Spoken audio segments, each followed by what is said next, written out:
reflect on the concepts of watershed and regional, urban, and environmental planning broadly.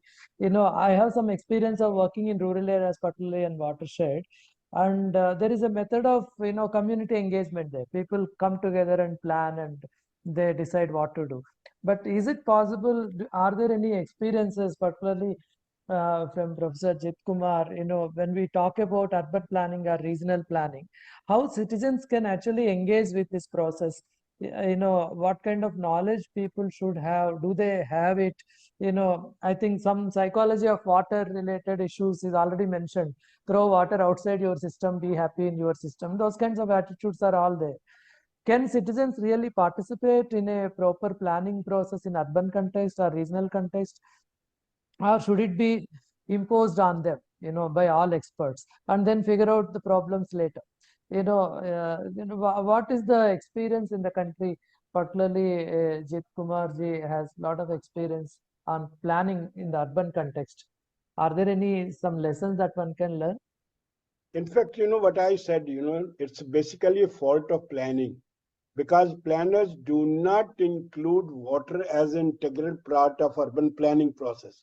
They are only trying to make, here's a water supply, here's a sewerage. They never ever see, the water management system. Because if you make water as an integral part of the planning process, the city shape, city design, city, the structure will change. Then you don't plan city like unending city. Then you will have a definite contained city. Then you are zoning the city so that the water which is generated there, that can be treated there, and So, but unfortunately, that's what I was trying to say, that it has not gone in the ambit, and the planners do not have any commitment to the water conservation. So number one, in order to make planning as a better, as a supportive of the water conservation and water management, they should be integrated as the planning process, number one.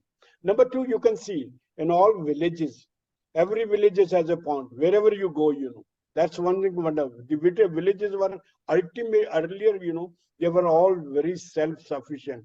And you will always see the structure of the village.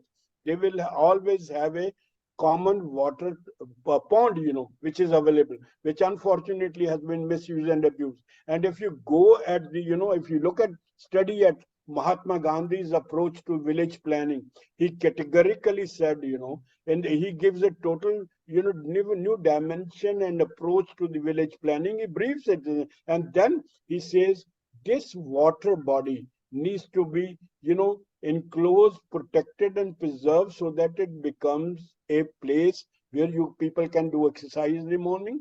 People will have access to their water, and the village becomes a self-sufficient. Of course, he has his own system, but he surely says if these villages are there, I think cities can be made in.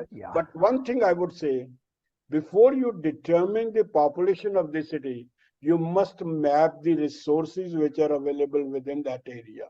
If this is done, exercise is done, I think we will be able to do justice. That's where we have to stop the city and where we have to go for a new city, We cannot allow the city to be unending city or city which are melting city.